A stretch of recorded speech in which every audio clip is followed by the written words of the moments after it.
আমরা জননেতা মনিরুল হক চৌধুরীর বক্তব্যের পর মিছিল আকারে আমরা কুমিল্লার গভীর ষড়যন্ত্র, আমরা এই গভীর ষড়যন্ত্রের দাঁত ভেঙে জবাব দেবো। ঠিক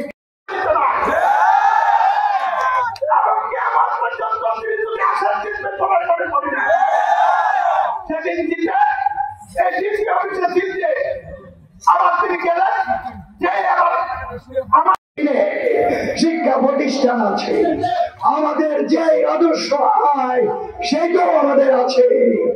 আমাদের আছে বাংলাদেশের জাতীয় পর্যায়ের নেতা।